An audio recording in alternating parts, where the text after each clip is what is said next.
Now, I had the book Tanking to the Top. I was supposed to read it on the plane tomorrow. I have since canceled my flight, so I started reading the book over the weekend. And there's some very, very interesting things about the timelines and relationships and thought processes and just everything from start to finish with the book. It's called Tanking to the Top. Yaron Weitzman from Bleacher Report is the author. It's the most arduous process in the history of professional sports. We all have argued it over and over in this market.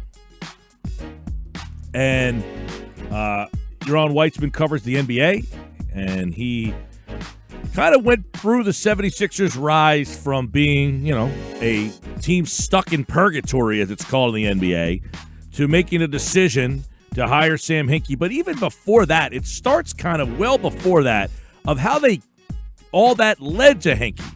So let's start there with Yaron Weitzman from Bleacher Report, who wrote the book called Tanking to the Top. I feel like everybody out there is going to have a lot of time on their hands, so this is a perfect book to kind of get your basketball fix. And Yaron, welcome back to the show, man. How you been? Good, thank you. I figure, we'll update the tagline to the perfect way to pass the pandemic. That can be the updated. Yes, I was planning on being in Clearwater Beach tomorrow. I was going to read this on the beach. I was going to read it on the flight, but that got all out of whack. So when I started reading this over the weekend, I'm figuring this is going to really talk about, Hinkie and, what his thoughts were. But it really goes back even before that. And I think a lot of people aren't aware of the fact that this was something that the previous regime with Billy King even kicked around doing, but that kind of got shot down by the previous ownership group. Correct, right. So I don't know. I don't think they would have done it like the 2, 3, 4, 5, whatever many years you think Hinkie would have, how long he would have gone with that, right? But no, for sure. I mean, that's like the whole thing is, this whole story, you need all the context, right? I think to tell it properly. And that was a major thing, right? It goes back to the Iverson trade. When they traded Iverson, the idea of should we tank? Should we take back veterans? Like, what should we do? And they decided to get some picks, and they took back Andre Miller, and they won too many games. And because of that, they fell in the draft, and they drafted Thaddeus Young, who was a very nice player, had a very good career. But they could have ended up with Kevin Durant, right? And that would have changed things. And because they didn't, but no, they considered it. They didn't believe in the idea of they didn't go all out. Like Billy King didn't fully dive in, and part of that, like you said, is his ownership group, Ed Snyder and the whole Comcast group. That was not something they wanted to do. And also, it was a different time, like arenas and ticket sales. Like that's where you made most of your money back then, especially on the teams. So it's harder to think it's harder to have the stomach for just outright tanking. Now, a lot of people would say that Sam Hinkie started the process. When he was hired, that kind of began it. But if you read the book, it maybe, in your mind, began a little bit before that when, this team goes and makes the move to get Andrew Bynum, and that kind of falls apart. And then the next thing you know is that the team gets sold. Harris is there. He thinks Bynum's the savior, kind of, and that falls apart. And at that point there is when they make the decision, something's got to change. Right. So it's like, it's easy, and there are plenty of things. I do this in the book, right? You can poke at some of Josh Harris's decision-making throughout the years, right? The ownership group. I think when they bought the team and they bought in, they're pretty smart on it, right? Like they realized the team had reached its ceiling, that wasn't going to be a championship team. So first, what do you do when that happens? Is realizing that you okay and you go with the Bynum gamble, right? For that reason, and it's okay to make that move because, if it doesn't work, like what are you missing out on? Another first round playoff exit. And after the Bynum thing, after the Bynum injury and the whole thing falls apart, kind of recognizing, okay, no reason to chase that. Let's just reset. And that's, I think, part of the important thing to understand with Hinkie and the whole story of this team, and why some people, and Hinkie, I think, included, felt betrayed a little bit when he got ousted, is the idea that ownership was in on this the whole time. This fit their their idea of building. I mean, if you think we don't have to go too deep into it, but Josh Harris and the ownership group made their money. Those are private equity guys, and a lot of what private equity does, and I'm sure, I'm going to oversimplify it, but as you buy in, you strip things down to its parts, and then you sell it off or build it back up or whatever. This fit that model, right? They are basically running a private equity type model on the team. And yeah, I mean, that was really the start of it for sure. Tanking to the Top is the book. Yaron Weitzman's the author. He's with us here. It kind of chronicles the Sixers process. Tell me about Sam. I don't know how much interaction I've read about 4 or 5 chapters, so I'm just full disclosure. I'm not, I have not read the whole book. Yeah. But it seems that he was not very helpful with this. I mean, a little bit, gave you a little tiny back and forth, but it just seems like he does not want to be kind of tied to this whole thing. He wants to kind of move on and past it. Yeah, and I respect that. I always go about 2 parts. This isn't answering your question, but just from I'm a journalist, a writer who believes these guys don't owe me anything, right? Just because I happen to be writing a book on Sam Hinkie and the process doesn't mean he's required to give me 3 hours, 4 hours, right? So that's fine. He was not right. So if you read the prologue, that is basically my interaction with him, all my conversations with him. That, and then I met him finally last year at Sloan, which was pretty funny. So I watched him watch a Sixers game last year at Sloan with a bunch of friends of his and just kind of, I guess creepily stayed in for an hour. He was paying attention to the game. Those were sort of my interactions with him. The way I describe, but, talking to people, and I've spoken to him a little bit, very little, but you get an idea, and, you hear the way other people describe him, and he is, it's kind of like, there's more depth to him, I think, than a lot of people realize, right? In terms of, and you know some of the stories, and I'm sure Sixers fans have. He's a jock in a way, or I shouldn't say a jock. He loves sports. There's a story that he squatted 500 pounds in high school. He's not quote unquote nerd, whatever that means anymore. Right. But then a lot of the things that you imagine with him, that if that's the way, if you imagine his personality, that is actually him. The thinking things through, if you ask him a question, he's going to pause for 10 seconds before giving you an answer, a lot of questions, sort of a different kind of guy, hard to get a read on, very much the Silicon Valley type. He is, it's interesting when somebody is both not the cliche they are, and also, they kind of embody everything that you assume. Yeah, and I know it's I feel like he's this mysterious character here because he did not do a lot of media. Now, in preparation, I had gone back and I had him on the air towards the end, and it seemed that he was doing book. he was doing more media at the request of Jerry Colangelo, and he admitted that hey, maybe I should have done more, but it was almost the fact that he didn't, and he just seemed like this mysterious character that, I mean, people looked at as the savior almost of the franchise, and he's still revered as this guy that everybody wants back. And I wonder if he knows that, or if he doesn't care, or if he just kind of looks at his time in Philly as a failure. I would love to get that from him. I would. My educated guess is I think he knows that.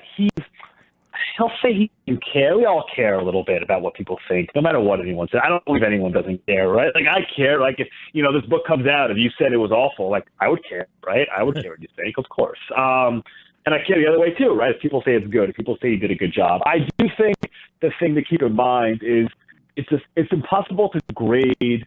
So at the end, I kind of say the process worked, right? If you put in a black and white reason, then I can go into those. But it's also impossible to grade him fully. It's just, if you start a project, somebody takes you off the project halfway through, and the project is finished 3 years later or whatever it is, you can't judge the person who started it. They weren't there for the decisions later. You have no idea what they would have done, either better or worse, right? Yeah. So it's a tough thing to have. And I think the idea that ownership changed course, and there's a bunch of reasons why, some of his own doing, some not, right? The idea that ownership changed course, though, this group of owners who not only bought into what he was selling in terms of his plan and his thinking, but, appreciated and wanted it, and the idea that they change and kind of... Well, you're wrong. That's where I want to stop you real quick and ask you, because there are many people who believe that it maybe wasn't ownership, that the NBA got involved. Did you get any information or have a feeling one way or another, was Josh Harris pushed by Adam Silver, or was the losing just too much on the ownership group? There's a kind of a gray area there. Yeah, so there's still a gray area. I think, but the answer is there's no one thing, right? So it's not black and white. It's that. So the way I describe it is like, imagine Sam Hinkie in the circle, and around him are all these different storms kind of swirling, right? So on the one hand, you have an ownership that is sort of, they bought into the idea of losing, and then it becomes, oh wait, when you're owning a basketball team and everyone tells you how bad you are, that's not so fun, right? Or your other rich, and you care about what people think. And your other rich buddies, the other owners, like Mark Lazary told me, it's pretty simple. People don't like paying to come see a bad basketball team, right? So the other owners aren't happy, and they're telling you they're not happy. So you have that going on. You have the agents aren't happy, and they're making your life more difficult, and some people in the media aren't happy, and they're pushing, and that's affecting ownership's feelings and the NBA's feelings. And the NBA doesn't like that, one team is essentially not trying in basketball games, right? Or I shouldn't say not trying, but that the front office has decided that winning games isn't a priority, right? That doesn't look good. And then you have inside your own offices, like a CEO like Scott O'Neill on the team's business side, where it's really hard to sell a losing team, right? That's very difficult, and that gets frustrating. And while all that is going on, the straw that kind of broke the camel's back, to use that awful cliche, is the Jahlil Okafor saga. And when that happens, and he's on TMZ, and that makes the NBA look bad, it's dangerous, right? The league's worried. They're not happy that this is happening. And from there, the conversations their conversations are going back and forth. But from there, it's kind of decided together, right? Josh Harris calls them, they call him. It doesn't. I think it was an ongoing. My understanding is it was basically an ongoing conversation, right? It's not like Adam Silver and Josh Harris never spoke, or it's not like league executives and Josh Harris never spoke, right? That's not how these things work. Mm-hmm. But the Jahlil Okafor saga is sort of my understanding of what broke it, and where Josh Harris calls and says, "I want help," and they give him some names. One of them is Jerry Colangelo. All right, so Colangelo. Before Colangelo gets there, I am up to the part where the old guard is there, which is kind of odd. DeLeo and Thorne and, some of these other guys, and they're feeling like, hey, this guy Hinkie's here, and he's not giving us anything. He's not telling us what to do. So it seems that Sam was kind of on his own island. Like, hey, this is my deal, and I'm going to figure it out. You guys have fun. And they didn't really know what their place was. That kind of got him off to a rocky start. But from, my understanding, that was kind of Sam. He just was not a great communicator. He was not. And again, to be fair to him, like most teams, like I'm in New York, right? Leon Rose just got hired there. I think most of the front office is assuming they're probably out, right? This is just how things work in the NBA. New guy comes in, new regime comes in. Old guard is probably going to be out, right? I don't think Sam handled it great in terms of communication with them, either making them feel at ease, or if he didn't feel like there was a reason for them to feel at ease, just saying something, right? That wasn't how he played it. Then again, the draft, like he came in, it was about a month before the draft, because things were busy. But I had this great story. Someone told it to me. The idea that basically like the week of the draft, Sam's hunkered in with one of his top executives, like he brought in. They hunkered in doing strategy, and the scouts, or the old school scouts, including Rod Thorne, are all outside, and the new boss comes in. You don't go home until he tells you can go home, right? You're worried about your job. And it's 8 o'clock, 9 o'clock, 10 o'clock. They're not hearing Sam's doors closed. They're not hearing from him. Eventually Rod Thorne gets frustrated. Rod Thorne's been around the league for a long time, doesn't like being treated like that. Goes into his office, someone else shows up in his office, and they essentially start auctioning or giving away. Rod Thorne starts giving away memorabilia from his office. Like, okay, I have a Wilt Chamberlain, from which Wilt Chamberlain scored 100 points on. If you can, who knows what year I was drafted in, first to get the answer gets the floor. And that kind of went on for a while. Yeah. And eventually Sam comes down and goes, "Oh, you guys are still here? I didn't know that. You can go home."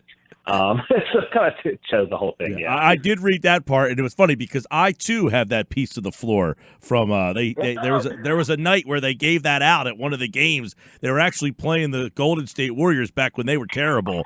It was like 2011, 2010, somewhere around there. But Yaron Weitzman's with us. The book, it's called Tanking to the Top. So now, you mentioned the letter, which I thought was interesting because there's a moment in the letter that he writes a bunch of stuff, and you went and found the guy that he'd said to have coffee with, and here Hinkie had never even met the guy. It kind of shows you what kind of guy that just the thought process. But he writes this letter as I guess he feels like that I got nothing else I can do for this franchise. I'm getting pushed out. He kind of knew it. And at that point, the organization kind of changes, right? I mean, this is where the Hinkie era ends, and it really changes over there, does it not?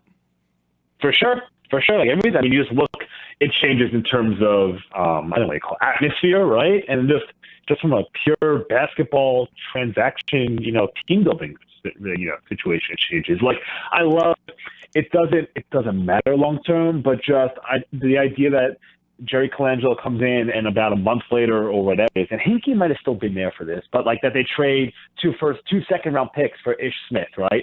So again, it doesn't matter. The trade doesn't matter. 2 second-round picks, Ish Smith, it doesn't matter.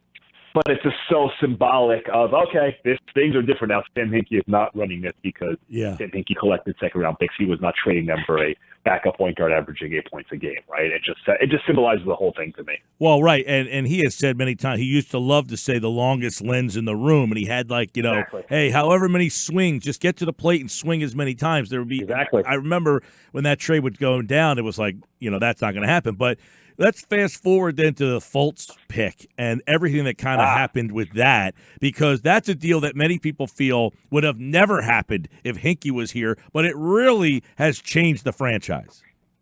Yeah, I kind of like looking back, there are 2 moments. I think there's that one, and then it's a little different. This is a separate conversation, but the loss to the Celtics in the playoff series, which I think accelerated some of their decisions or worries about the roster that they had.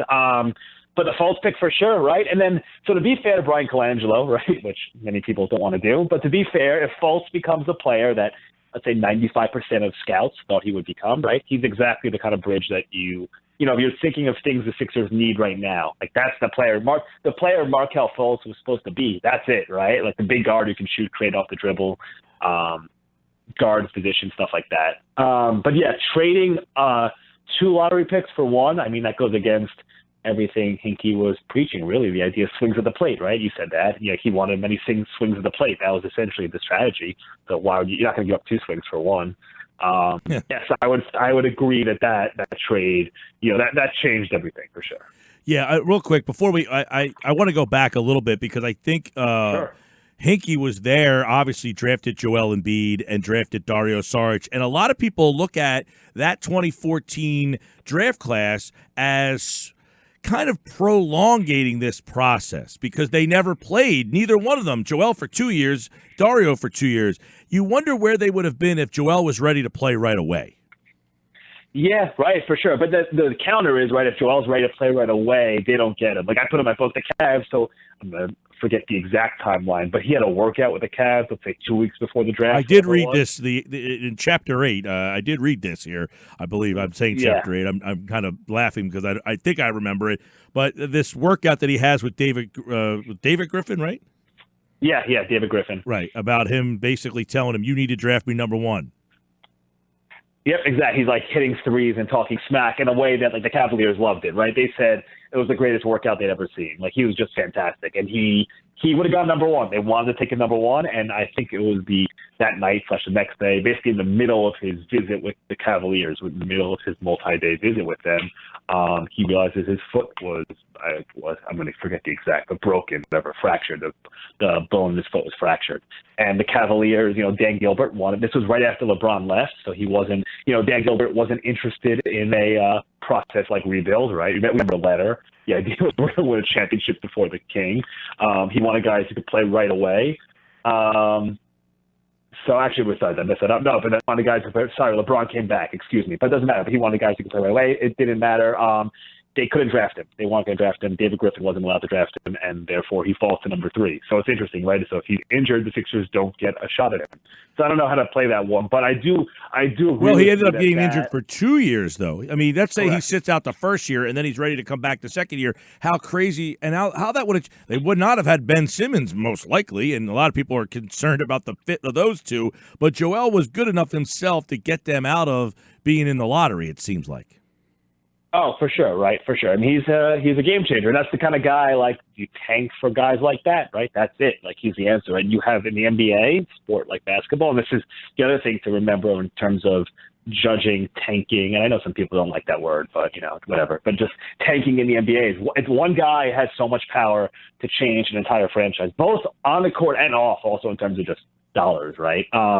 So yeah, no, it changed everything. That 2014 draft, like that kind of symbolized taking Saric and Joel Embiid. I have a scene in the book like Brett Brown turning to assistant after the draft, and one assistant goes, or he asked another assistant, "So what do you think this means?" And the guy's like, "I think you know what it means, right?" It was a wake up. Even though everyone was on board, it's still a wake up call when you have two lottery picks and they're used on guys who will not be around that year, if not more. Tanking to the Top is the name of the book. We got about 2 minutes left. Yaron Weitzman's the author. He's with us here. Real quick, most people, you were around, you've interviewed 175 people. Do most people feel like this worked and that if they would have stayed with Sam, they maybe would be further advanced? Or how is that kind of perceived? Okay, so that is different because Sam, no one ever got to see Sam. Like the tear down and drafting is in a way easier, and Sam, his draft record wasn't great. It was, hit on Embiid, right? That was good. But the second phase is harder. We have to start betting on players, who to trade, who to sign, stuff like that, right? That's a little more difficult. And, there are people around the league who aren't so sure about Sam's ability to do that. A lot of that is also, Sam wasn't exactly beloved around the league, fair or not, so that could cloud people's views. But if you're looking at it, like it does feel like they'd be further along. There were some really bad decisions made in the years after Hinkie, right? The Fultz trading lots of picks away this offseason, right? Al Horford, things like that.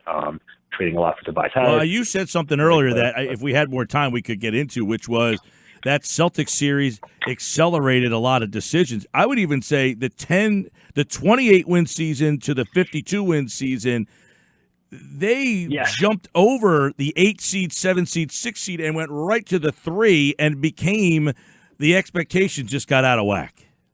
They skipped the whole the Memphis Grizzlies stage now, right? Like they skipped that whole stage of like the fun young team who let's all root for. Yes. It was pretty strange. The book is called Tanking to the Top. It's the story of the process, and I'm sure that people want to do 30 for 30s in movies, but the first book is out, and you can get it starting tomorrow. And Yaron Weitzman has been kind enough to kind of give us a little bit of detail. I don't want to go too much into stuff so people will go out there, but that was a little bit of the Hinkie stuff. But Yaron, we appreciate some time. Appreciate you. Thank you. Perfect way to pass the pandemic, the book. Go ahead. There you go. You got plenty of time. Yaron Weitzman, everybody. The book is called Tanking to the Top. It's so far I'm in about 4 or 5. It's the first book I probably read in about 10 years, by the way, and I was not putting it down last night.